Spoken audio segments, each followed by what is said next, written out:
Good morning, England. Tell us something your mum doesn't know. Yeah. This might be the most difficult video I've ever made in my entire life, just because it hits a little bit too close to home. If it wasn't obvious enough from my accent, I mean it isn't. I'll be so real, I'll scream and speak hella fast. I was born and raised in the hellscape that is England. And as much as this place to other people is advertised as some apocalyptic wasteland where we fight for our lives, or a bunch of cannibals and eat people to survive and look like a bunch of bums, Not like last time. well, it might as well be, because England is terrible. It's garbage. It sucks here. It's not hospitable. It's uninhabitable. It might as well be on fire and burn. And I wouldn't be making this video bashing where I come from unless there was so much negatives outweighing the positives here. And unfortunately, there are. Don't get me wrong, I'm grateful that my parents were able to give me a good life and settle here. And there are a lot of benefits that come with living here too. The school life wasn't half too bad. The cartoons were dope as hell here, like Horrid Henry and Peppa Pig. I had free transport up until I was 18 since I lived in London. Bitch, we have Greggs. And the best of all is British tea. Oh my days, it's succulent, it's amazing, it's wonderful, it's the best drink ever invented. You get some digestive biscuits and dunk it in that hole, and it's a phenomenal experience. You feel like you're levitating. And we got free healthcare. But still terrible. But beside all of these perks and some of the good things here, they don't beat the bad things. Ladies and gentlemen, I've seen from the stats about my channel that the majority of you who watch my videos are Americans. I pray for you lot, man. And now it is time I enlighten you and give you the tea on this horrid place, beginning with everything is stupidly expensive here. Now, I've already mentioned before that the job market in this land is nowhere to be seen. Applying to jobs feels like you're working one in itself, but that's one half of the problem. The other half is, however, how much you make at your job isn't enough here. It can't do shit. The UK has the most unsustainable living standards I've ever seen in my entire life. The basic essentials you need day to day feel like a luxury now. People out here overpaying to survive. It's mental. As soon as you get that sweet 2 to 3K paycheck in your bank account, by the end of the month, with all the bills and taxes you pay, all that you'll be left with is a couple of pennies and your granddad's lucky lollipop. Cause how are we meant to survive here? The most you could do with 2 grand in London is to go ahead to gamble that shit and try your luck to make more money. Cause that isn't gonna cut it anymore. It's rough out here. I've realized that as much as I may have bad saving habits and spend much more than I should be on Uber Eats and Just Eat, I mean, you can't blame me. I'm just a man. I got needs, bro. Even when I do my best to save my money, I end up spending a bunch anyways. And it's not my fault. There's always a bill to pay here. It doesn't matter whether you live at home, in a junkyard, or you're in a simulation. There's a bill for almost everything. It's as stupid as there being something called a TV license, wherein wanting to use channels like BBC iPlayer or ITV, you now need to pay around £15 a month to use them. Nobody, and I mean nobody out here pays for that shit. The TV license doesn't stop you from using the channels and watching the shows anyway. It's not like it's Netflix and it's locked behind a subscription before accessing it. You can literally go on the website, lie about you having one of them, and get to watching EastEnders ASAP in your comfy bed. You're chilling. And I know what some of you are thinking right now. But Waves, isn't that a crime? Oh my god, it sounds like a crime. It sounds like it's breaking the law. Nah, nothing happens most of the time. TV license enforcers can't just break into your house like they're the FBI and start searching like you got contraband on you. The most I see happen when they visit is people telling them to piss off outside the door, and they just wait out there until they decide to leave. And then you pretty much get away with it. It's pretty easy. They move like it's an unnecessary bill to be paying in the first place. They know it's stupid, man. That's why they don't go ahead to bum rush your yard. I see a lot of people all the time on the internet getting sent letters all the time saying somebody's gonna visit their house, and they just go ahead to full on shred the papers and chuck the whole thing out. It's useless. Me personally, I don't use BBC or ITV as much. As it is a scam, I have Netflix. And occasionally I sail the 7 seas, so I'm chilling when it comes to shows. But the stupid things out of this country don't even stop there. I'm a legal adult, and one of the few things in my life I want to achieve by a certain age is to get my driving license like any other person. Buy a nice car, go driving out sometimes, you know, makes travel and food shopping easier since I would be able to go anywhere, right? It's perfect. So I did what any other person does in the UK. I practiced with my theory test, I book it, I pass that test, then take a couple of driving lessons and finally start looking for a practical driving test so I can finally achieve my license and get to driving. And I'm scrolling, and I'm scrolling, and I'm scrolling. And there's nothing, not for the next few weeks, not for the next few months, not for the whole fucking year, because people in this godforsaken city resell driving tests. How do you resell a driving test? How does that work? It doesn't even make any sense. How is that possible? There's actually scalpers out here. Might be the same guys who were selling PS5s back in the day for 1K in 2020 that buy up a bunch of practical driving tests, forcing people's hands to buy it from them since they can't wait a flipping year to get a test. Theory tests expire every 2 years, which means that if you don't get a practical test done in those 2 years, you have to retake your theory. And that's long. But this isn't even the worst bit about the reselling. A standard driving test costs about £62. That's how much it is to book it through DVLA and get it done through them. But if you're unlucky and decide to go through a scalper, it doesn't cost but 1, 2, 3, but 4 times what it would cost you normally. You would be paying upwards of £200 to get a test. And it's not even a guarantee that you would pass it. The London pass rate is below 50%. It's you paying £200 to gamble on the possibility.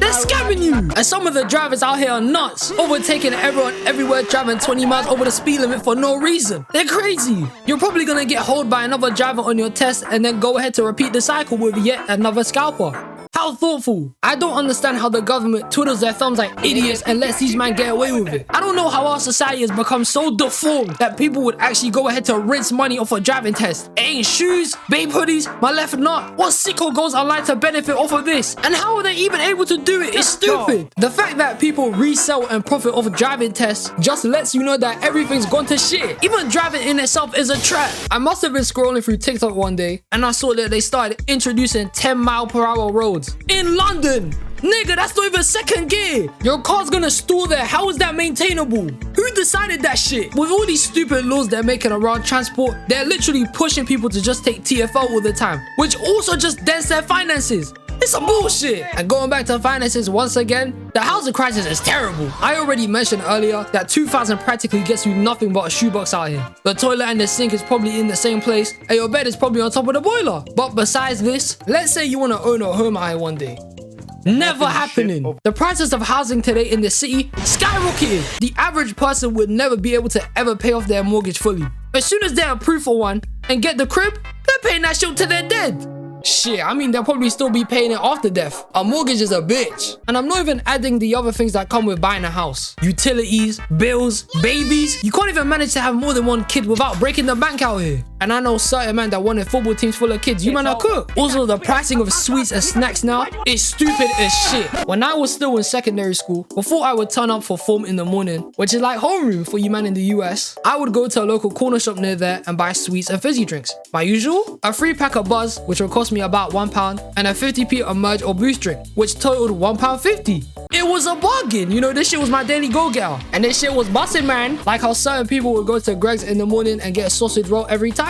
Now bear in mind, these were prices before COVID. After COVID, when we were allowed to go back to school, I stopped eating sweets by then. But occasionally, every now and then, I would go back to make the same purchase. So I go back to the corner shop, and what I witnessed in there was daylight robbery. I walked in, went over to the Buzz packs, and there was no 39p for one pack, £1 for 3 pack that I usually used to get all the time. There was only a £1 giant pack of one type of sweet. And to the average person, you would think that's no big deal. Why are you moving fussy over it? You still get a pack for £1. No! There's no variety now. The point of the 3 packs for £1 is to mix and match. You go to Subway and when you get a foot long, you only get less in your sandwich. No! You throw some chicken in that bitch. When you get 2 flavors of ice cream, do you double down on the same flavor all the time? I'm guessing not. The point is, the whole thing that made this special was the fact that you can mix and match different types of sweets. And now that shit was gone. Not to mention I wouldn't always have £1. So the fact that there used to be 39p for 1 pack of any type of sweet, it was beneficial, it was essential. But now, there is no variety. There is no 39p 1 pack. Inflation hit them. It's some horse shit. And the drinks, the Emerge, the Boost, the KA grape I used to get. Now all of them are about 75p. How can we torture our future generation of children like this? How can we expect young people, secondary schoolers, to take money from their parents for these type of things? To take allowance for their parents for lunch money and charge prices like these? The man them can't even afford chicken and chips no more. That shit is overpriced as well. A flipping 3-5 is probably cheaper than this bitch. This is why people turn to crime. Chocolate bars are above 50p. My goat, the white Kinder Bueno is £1. Sometimes I find it for £2. I mean, if I'm hungry for that shit, I still buy that shit, man. But the point is, how can we put our children through this? It's a whole goddamn lie. I'm sick of it. It's barbaric. This shit is extortion. Not even Batman would stay here. He's a billionaire and he wouldn't be caught suffering like this. We need to do better, man. And even beside the financial issues, the atmosphere here just stinks. It's always pissed down cloudy with a bunch of rain. It looks like Gotham most of the time out here. And that's a crazy comparison to be making. Actually, it's really not. London is Gotham. The sun skips over the country most of the time, making it look like we ain't getting no heat around it. Like around 2 summers ago, I can't remember if it was either 2023 or 24, but for a whole summer out of these two, it just rained, pissed down for the whole of May through August. Wasted my entire holiday back then before I had to go back to school. It ruined it. But the biggest issue here that came to mind that I wanted to bring up here is that can-do attitudes are non-existent. Now, I'm nowhere near trying to label anything onto anyone or make anything stick. But a lot of people I've personally come across, whether that be on the internet or real life, are some of the worst motivated people in the entire planet. Everybody out here is fending for themselves as if communities aren't a thing. There's too much haters and a hive mind of negativity consumes the place. If you wanted to tell somebody out here you have a dream, maybe to be a CEO one day, or a streamer, or a flipping trapeze artist, I don't know, but you got an aspiration, right?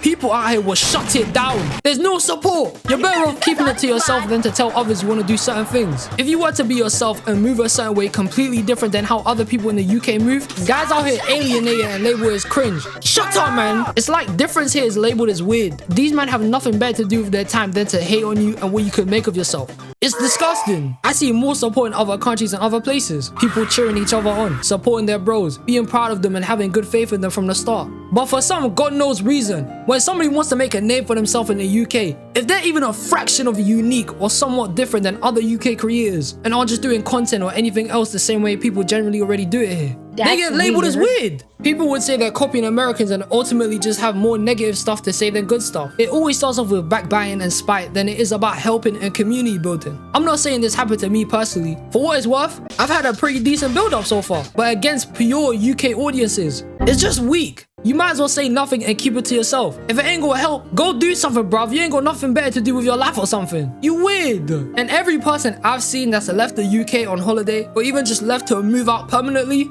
their life is low-key better. They're happy, smiling, fulfilled, working hard and living a positive life out there. And I'm not saying that isn't possible here. I mean, I am saying it isn't possible. It's the purge out here, bruv. It's just hella unlikely. Also, when people are on holiday and they realize that they have to come back here soon, they're low-key crying because they know this place sucks. I could try to defend England here and say it's definitely worth moving to if you're thinking about it. But then, come on, man, you know I'm lying. There's just a lot of bullshit going on here. And for somebody who was born and raised in, lived his entire life in London, the capital city, the place glorified on social media and made to look like it's a nice place, it is not all that nice. Don't get me wrong, it's my environment. My people are here, certain foods I like are here, and I'm just well accustomed to the area. Not to mention my whole life is here, bro. But I 100% know for a fact that my resting place isn't in England. Later down the line, I'm getting the hell out of here, man, believe it. So this is all I wanted to say about the UK. It's probably a decent place if you're not coming to London. If you are thinking about taking a holiday to London or want to visit sometime, get your finances in order. That's all I want to say to you. There are some great things here and it feels like home a little, but it's still some bullshit. If you appreciated my warning here, give me a like. Write down what you think of what I told you about today. I'm tired. I'm about to conk out from all the screaming I did. Hope you guys have a great day and I'll see you next time. Bye.